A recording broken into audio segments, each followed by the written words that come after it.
И что они нам сейчас рассказывают, когда у нас облэнерго владели русские. И Ермак, Зеленский притащили этого мудака с собой в Херсон. И этот человек на 9-м месяце войны оказывается в Национальном олимпийском комитете.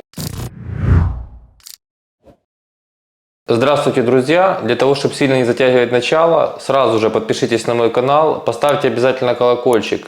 Это очень важно. И обязательно прошу подписаться на мой телеграм-канал. Мы всегда с вами там на оперативной связи. Спасибо. Сегодняшний выпуск будет посвящен Владимиру Зеленскому. И у меня для вас плохие новости, особенно для его сторонников. Я не знаю, какие аргументы вы сейчас будете приводить в его пользу. Ну, хочу вам рассказать несколько интересных историй, я бы даже сказал факт. Нам удалось деоккупировать Херсон. Туда поехали журналисты европейских мировых изданий. Они это сделали раньше, чем туда приедет Зеленский со своей свитой и с украинскими журналистами. И наверняка все вы видели новость о том, что этим журналистам просто-напросто их аккредитацию убрали, забрали у них аккредитацию. Вот что делает Зеленский. Вы думаете, какая причина? Там была официальная формулировка, что это было небезопасно, что они не получили разрешения, там с точки зрения все безопасности выкрутили. На самом деле, вы эти кадры, надеюсь, тоже видео все видели, что снимали эти журналисты. Они показывали наших героических людей, они показали на весь мир, что украинцы в Херсоне настоящие есть, их там большинство, и что никто там не хотел русский мир. Это все было сделано экспромт, то есть весь мир увидел настоящие эмоции. Но знаете, что нужно было Ермаку и Ко? Да и, наверное, самому Зеленскому, скорее всего.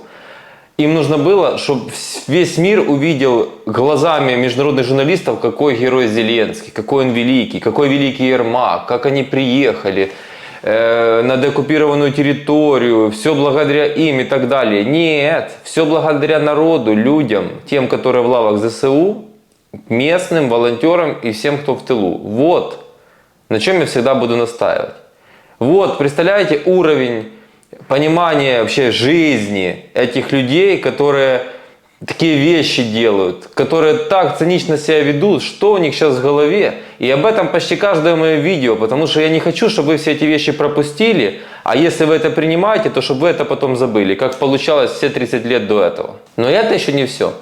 Все вы опять-таки видели скандал, давали информацию, четко журналисты разложили о том, что Резниченко коррупционер, что только то, что уже на поверхности, там, по-моему, 1,5 миллиарда гривен было своровано, то есть чистое варье, вонючее. Это, в принципе, по его роже это и так сразу видно. И Ермак, Зеленский притащили этого мудака с собой в Херсон, где люди нереальные вещи, нереальные горе пережили. И вот вам замечательная фотография, как Ермак жмет руку коррупционеру Резниченко, кто стоит между ними. Дуже поважна, шановна и такая жіночка Анна Малер, зам Резникова, зам министра обороны, которая очень любит сделать какие-то дебильные новости, хотя изначально я считал ее разумной женщиной, но потом я понял, что они там все одинаковые по ее сообщениям. Она такая, знаете, в лучших традициях такого совка-поставка между двух больших начальников такая улыбается. Какие великие люди Ермак, какой великий человек Резниченко. Один назначает на все ключевые позиции своих людей в стране, начиная от главы Нацбанка и заканчивая уже скоро всем, чем только возможно. И Резниченко, великий губернатор Днепровской области, великий человек, величайший просто. Кстати, интересная фотография из Вены. Мои подписчики знают, я всегда говорил, не едьте в Вену, это пристанище для варья, для криминала, для всякого гамна, и российского, и украинского. Вот вам свеженькая фотография. Один бывший глава Национального банка Украины, который свалил, на которого НАБУ дело завело. За что? За коррупцию. Не свеженькую, хотя там до свеженькой скоро доберутся. Еще за дела прошлых лет, скажем так. И второй, времен Пороха, Грановский, Мурло еще одно, который был куратором всех судов при Порошенко. Вообще, мне так мерзко вам даже это все рассказывать, в каких реалиях мы с вами прожили всю жизнь. В какой мерзости, в какой грязи. И у кого-то из вас сейчас еще, я не свою аудиторию, хотя и среди моей такие есть. И я вам сейчас это говорю не то, чтобы оскорбить. Неужели у вас еще язык поворачивается, как-то это все оправдывать и рассказывать, что не на часе, что после войны? Посмотрите на эти мерзкие рожи. И еще один верный член команды президента, на которого по спецсвязи у президента специальная кнопочка есть, это важный советник Арахамия, то ли Давид Браун, как хотите называйте его. Вот он дал такое тоже резонансное заявление, моща, планы у парня грандиозные. Я думаю, что и стену он будет строить, и все остальное он будет обеспечивать. Главное в этом всем финансовые потоки. Вы понимаете, да, о чем я? Послушайте. Якщо поговорити ще про Білорусь, буквально кілька слів. Перше, стіну, яку будують на кордоні, яка її головна мета і чи має вона бути тільки на ділянці з Білоруссю? Головна мета – це фортифікаційне захисне спорудження. Головна мета, звичайно, там є багато військових підготовчих дій ведуться на кордоні. Я нещодавно, буквально 3 чи 4 дні тому був там і бачив багато цих підготовчих робіт, які робляться. А така стіна, на мій погляд, має бути і в першу чергу, в тому числі, звичайно, з Російською Федерацією, але враховуючи те, що ми зараз досить швидко рухаємо ці кордони, треба просто вийти, коли ми вийдемо на кордони наші 91-го року, то ми просто поставимо стіну і найкращу систему оборони, яка може існувати для того, щоб ворог більше ніколи не міг пересікти цей кордон. Думаете, это все? Все только начинается. Все вы помните, я бросил вызов для публичных дебатов Жану Беленюку, нашему еще одному великому народному депутату. Он претендовал на пост главы Украинского международного олимпийского комитета. На этот же пост претендовал Вадим Гуцайт, который в итоге, действующий министр спорта, который в итоге стал главой этого Международного олимпийского комитета Украины. На Гуцайте клейма негде ставить. Я, как человек, который провел почти всю жизнь в профессиональном спорте и в спорте в целом, я, как только его поставили министром, я плевался, я говорил, я журналистам писал, тогда я не был публичным, но я писал журналистам, там, которых знал, или в комментариях где-то в Фейсбуке, на посты. Я говорю, вы вообще не собираетесь поднять вопрос, что происходит хотя бы раз? Вы можете поднять вопрос, что у нас за всю жизнь, за всю историю независимой Украины не было ни одного министра спорта, у которого была бы какая-то идея, философия и задача действительно что-то сделать с украинским спортом. У них всегда было только одно – распределять потоки, а на спорт выделяются миллиарды гривен, что является полным бредом. И я всегда это говорил, у меня есть полная своя личная программа по реформированию спорта, и я, собственно, Беленюка для того и вызвал, чтобы он свою программу рассказал, а я свою. Только без помощников, как они там любят, без презентаций, без этого пустословия. Чтобы все поняли, чтобы все спортивное сообщество послушало, люди послушали и сделали выводы. Беленюк лучше, пожалуйста. Или, может быть, Беленюк сам не понимает, о чем он говорит, несмотря на свои, без сомнения, высочайшие достижения в спорте. Ну, возвращаемся, значит, к делу. Что мы видим? Кто у нас стал главой Международного олимпийского комитета? Гуцайт. Беленюка прокатили, не удалось его протолкнуть. Что мы видим дальше? А дальше начинается самое интересное.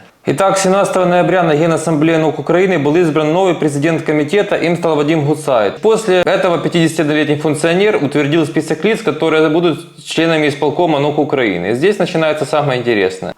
Идем по фамилиям. Андрей Шевченко, уже молодец Андрей, вышел из этого всего. Я надеюсь, что он сам понял, что происходит, ему не пришлось подсказывать. Ирина Дерюгина, без комментариев. Это женщина, которая тоже некогда великая спортсменка, и мама у нее великая, но она не великая, как тренер и как человек. Лилия Подкопаева, это для меня всегда была мерзость. Ольга Харлан, тоже все понятно. Интересно, да, любимица публики, как там оказалась великая спортсменка. Сам Сергей Бубка, это бывший глава НОК, на котором клейма негде ставить, коррупционер первой гильдии.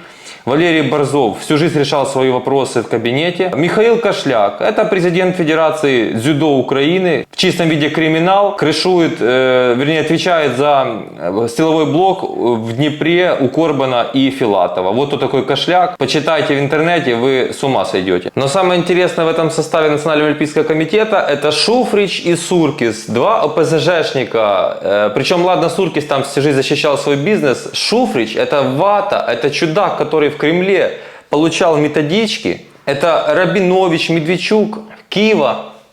Это побратим. Шуфрич это побратим, это Шваль всей. И этот человек на 9-м месяце войны оказывается в Национальном олимпийском комитете. Сейчас не вопрос, честно вам скажу. Во-первых, вопрос к тем, кто его туда вообще выбрал, потому что это же избирательным путем все происходит. Самое для меня интересное, а он сам головой думает, А где все эти великие, которые мне пишут угрозы, военные, там, где спецслужбы, которым надо прицепиться к тем, кто не боится высказать свое публичное мнение, что-то сделать, ко мне в том числе? Где СБУ было в этот момент? Скажите, пожалуйста. Как СБУ и другие спецслужбы могли допустить там этих двух, ну, Шуфрича в большей степени все-таки? Но как они сами, они что, не соображают, что происходит? Спросите вы. А я вам скажу, да, не соображают. А знаете, почему они не соображают? Вернитесь обратно к моим видео, к стримам «Батальон Монако». Они все живут в ожидании нового политического сезона, и Шуфрич опять думает, что он будет гвоздем программы во всяких вонючих ток-шоу. А засилье криминалов, у которых руки по локоть в крови, да, какой по локоть? Они полностью в крови. Вы даже не представляете, что происходит в Украине и происходило все это время.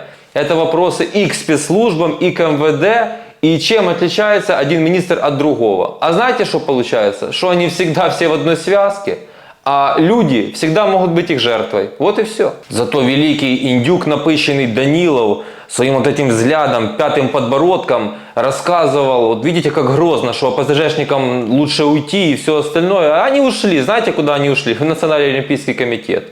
Вот такой грозный Данилов, и вот чего стоит его слово. Я думаю, там еще Бойко не хватало, про которого я целый ролик недавно сделал. Там еще Бойко не хватало вообще для супер картинки. И это, друзья мои, я еще не поднимаю тему. Почему? Потому что она просто большинству неинтересна. К большому сожалению, мой родной вид спорта баскетбол в Украине вообще загнали под лавку куда-то.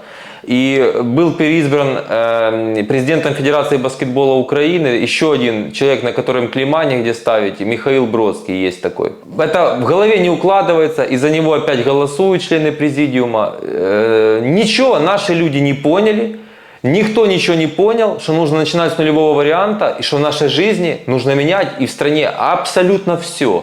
Вообще ничего нельзя оставлять.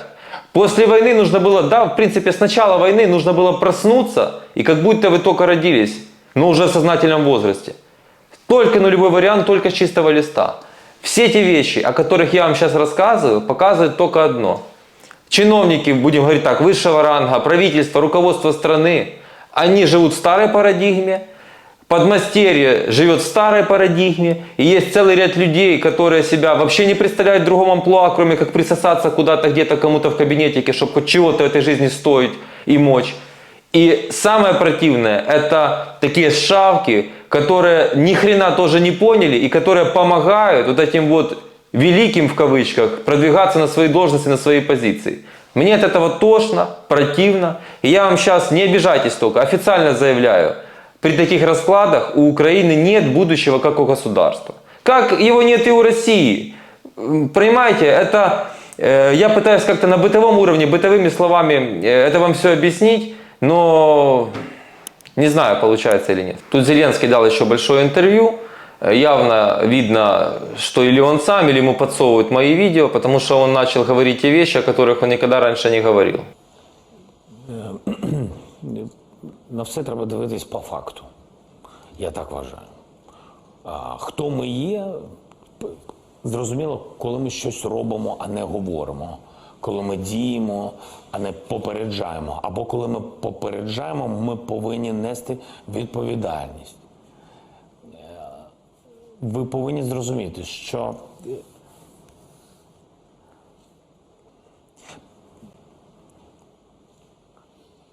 коли був перший ракетний удар по Києву, була пропозиція евакуювати столицю, все населення, закрити всю інфраструктуру, всі магазини, вимкнути електрику тощо. Така була пропозиція згідно того, що може статися так, що не буде світла, не буде працювати очисні, тож не буде питної води, і не буде, потім дві крапки, і багато всього, чого не буде. Це було в перший день потужних ракетних ударів. Моє запитання було наступне. А коли будуть ракетні удари по всій державі? куди ми її будемо евакуйовувати. Ну куди? В Польщу, в Словакію, в Румунію, куди? І скажіть мені, після великої глобальної евакуації, як мені сформулювали люди, не буду говорити хто, вони сказали, що я сказав, після цієї евакуації, скажіть мені, будь ласка, а хоч один дайте мені відсоток гарантування, що Росія не повернеться і не зайде, і не займе повністю, окупує нашу територію. Бо якщо немає людей в місті, якраз тоді ракети будуть повністю. Буде Маріуполь в кожному місті. Буде всюди смерть. І це ваш вибір. Ви можете вийти і сказати, дивись, сьогодні прилетіла ракета, друга, третя. Нам здається, що це буде і завтра. Нам здається, що буде післязавтра. Немає секретів. Я не знаю, буде завтра або післязавтра. Я знаю тільки одне. Ну окей, ну давайте всіх зберемо і вивеземо з нашої держави. А що буде тоді? А хто повинен захищати?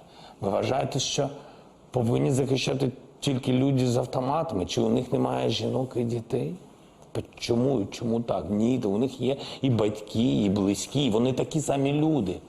А чому вони мотивовані на полі бою?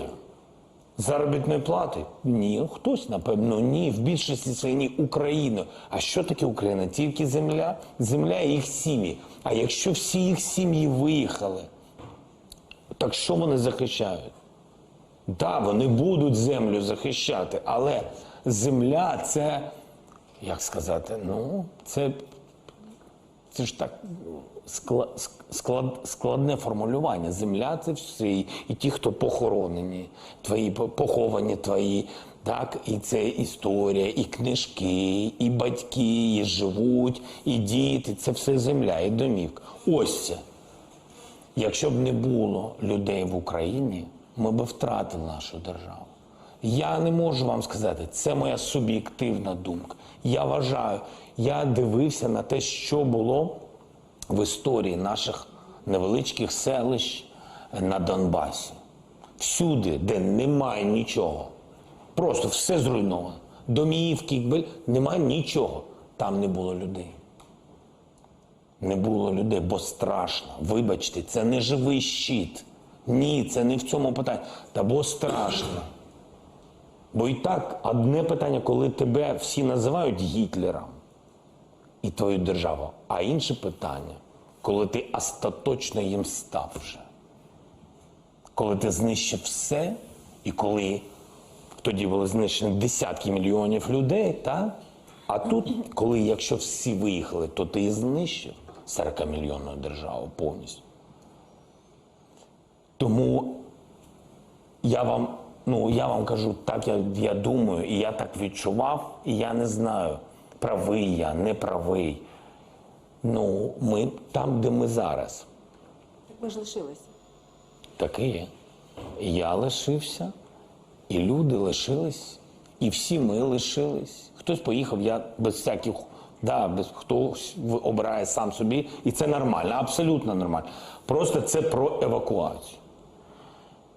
Якщо б я точно знав, що вони збираються робити, або хтось мені сказав, що вони збираються робити, я все б це сказав. Так, а вже ж. Але я не знаю, що би було після того, як президент держави сказав би, біжіть. Біжіть, і я з вами побіг. Ну, всі ж. Ну, а чому мені тут одному ж? Ні. Останній, хто буде виходити, виходить світло. Ось, ви розумієте, я вам, це моє відчуття, я не знаю. Це не про українців. Це не про українців, це неправильно. Эвакуация. Эвакуация должна была произойти, и правильно ему все советовали. И он сейчас пытается уже отбеливать себя. Это еще раз говорит о том, что у него мысли закрадываются, о том, что это была допущена ошибка большая. Ведь здесь было дело не в военной стратегии, что была задумка запустить внутрь и перемолотить русских у нас. Это, слава богу, что это получилось. Но есть же жертвы. И страшные вещи творились, и сейчас происходят в разных городах, но особенно в Киевской области. И если не полностью, то хотя бы точечно нужно было что-то делать. По-хорошему нужно было готовиться и действительно эвакуировать людей. И там сейчас Арестович съезжает, что вот Кличко сказал уезжать, и что его теперь обзывают. Вы должны были ваше дело предупредить. А то, как отреагирует каждый гражданин, это его личная ответственность. Если президент страны на полном серьезе выступает, экстренное сообщение к народу, что Путин готовится объявить войну, эвакуируйтесь, значит, будет блэкаут, будем отключать свет, останавливать полностью экономику, ставить ее на военные рельсы. Каждый для себя бы принимал решение. Уверяю вас, что 95% бы его послушали, потому что это серьезно. А сейчас начинается казало-мазало. Вот так это все выглядит. И я вам хочу еще сказать по поводу электроэнергии. А вы знаете вообще или не знаете, да, что у нас 5 облэнерго просто-напросто из Госдумы человек владел российской этими облэнерго. И только сейчас там суд поарестовал корпоративные права. Люди, 9-й месяц войны. В прошлом октябре 2021 года Байден и ЦРУ предупредили о том, что готовится полномасштабное вторжение. На блюдечке положили нашим карту, как и что будет происходить. И все произошло в точности по прогнозам ЦРУ и других спецслужб американских, да и не только американских. И что они нам сейчас рассказывают, когда у нас облэнерго владели русские? Друзья мои, я не понимаю, а вы хотите, чтобы был свет? Они сейчас, вообще тем, что происходит со светом, все происходящее, полностью люди, находящиеся в Украине, лишены права на все. И их по-прежнему не выпускают из страны мужчин. Что в голове сейчас у Зеленского? Если ты сейчас выступаешь и говоришь, что вот я принял такое решение, так получается, что ты сейчас принял решение, что будете сидеть без света, как я говорил в прошлом моем видео, которое, кстати, набрало рекордное почти 100 тысяч просмотров. Кто не видел, зайдите, посмотрите. То есть ты сейчас говоришь, что да, не будет света, да, вот тяжелая ситуация, все, но я вас все равно никуда не выпущу. Все равно будете сидеть без света, в холоде, в голоде, и я вас никуда не выпущу. Ну так все уже произошло, уже вторжение, так ты хоть сейчас эвакуируй людей, хотя бы сейчас помоги людям, хоть как-то выжить.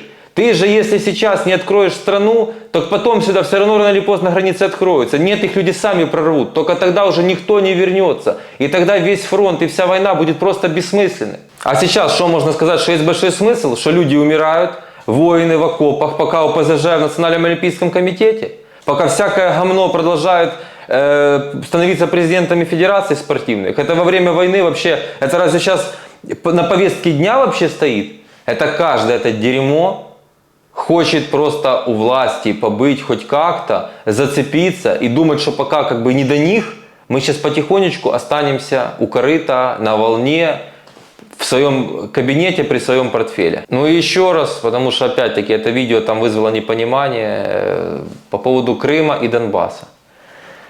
Вот, пожалуйста, послушайте и вдумайтесь еще раз. Если Зеленский хочет военным путем, исходя из сегодняшних наших возможностей, а они очень скромные, потому что Байден не даст Украине наступательное вооружение. Это четко сказано. Мы не получим его, будь то там, не знаю, республиканцы, демократы, Трамп, Байден, мы не получим супер наступательное вооружение, которое действительно бы нам позволило не как Сталин выиграть войну и как Путин хочет, просто людей в мясорубку отправляя живую силу, а технологиями, технологически, высокотехнологическим оружием вернуть Крым и Донбасс. Так не получится. И если бы просто стоял так, что у нас для этого все есть, а я выступаю, нет, не делайте этого, это один разговор. Но другой разговор, что цена этому будет десятки, если не сотни тысяч жизней украинских солдат, украинских гражданских. Но самое главное, если вы сейчас обращаете внимание на стратегию, которой руководствуется Путин, вот это все удары по энергоносителям, вы подумайте, что будет тогда, если мы пойдем на Крым. И главное, зачем? Никакая земля просто сама по себе не стоит жизни людей. Будет тактический ядерный удар, я вам просто это гарантирую. И директор ЦРУ не зря там в Турции встречался с русскими по поводу ядерного оружия и сразу в Киев к Зеленскому вернулся. Пресса же многих вещей не знает. сейчас идут очень серьезные процессы. И сидя на диване, особенно это касается женщин, рассказывают, что нам нужно то, вот это. Но самый главный тезис, который мне забрасывается: так ты предлагаешь отдать наши территории? Ребята, блядь, наши территории не я призываю отдать, и не я их отдал. Спросите у Порошенко, у Турчинова, кто отдал наши территории, при ком это было. Я же никогда не был у власти, поэтому когда вы мне это говорите, и военные в том числе, что я призываю отдать, я призываю, чтобы вы не умирали просто за кусок земли, на котором живут люди, которые по менталитету, по взглядам на жизнь кардинально от вас и от меня отличаются. Вот и все. И когда вы делаете какие-то заявления, то вы должны понимать, что для того, чтобы их делать, у вас должны быть для этого полномочия, когда вы в статусе военного, когда вы в статусе, как я, частного лица, делайте, что хотите. То у вас должен для этого быть соответствующий уровень образованности, знаний и всего остального. Вот что я вам хочу сказать. Поэтому меня ни в чем обвинять не надо. Эти территории были сданы, а теперь идет речь о их возврате. И я высказал свою точку зрения, что эта задача, исходя из сегодняшних наших возможностей, невыполнима. Если бы они были, я только за. Хотя эти земли, я до сих пор считаю, нахрен не нужны, потому что такие, как Ермаки, просто превратят их в клондайк для себя. Ну просто из принципа, чтобы утереть нос Путину, потому что вот Херсон для него был страшным личным поражением. Это маленькая, но сатисфакция. Но я говорю, что нужно забирать все до Мелитополя однозначно. Сухопутный доступ, это все нужно забрать. Без вопросов. Я говорил лишь о ЛДНР так называемом и о Крыме. И больше ни о чем. Поэтому, когда вы что-то написать хотите мне, вы сначала подумайте. Подумайте, пожалуйста. Резюмируя, по Зеленскому все понятно. Это человек не для мирного времени. И, как я уже вижу, и не для военного времени. Это случайный человек, случайный президент у нас получился. Опять-таки, первая причина всему – наша глупость. Ну, честно скажу, больше ваша, потому что я только за Зеленского в жизни голосовал один раз против Порошенко. Вообще в Украине ни одному президенту нельзя давать 2 срока рулить, и это должно быть на конституционном уровне запрещено. Я считаю, 1 срок, 3 года и все, и запрещено. Никаких вот эти все механизмы для всяких рокировок, как там Путин с Медведевым делали, это все не должно быть. Ну а честно, ничего хорошего не вижу и никакого света в конце туннеля не вижу. Поэтому даже когда меня спрашиваете, уезжать или оставаться, остальное додумайте сами. Спасибо, что досмотрели видео до конца. Давайте на стриме завтра все обсудим. Пока.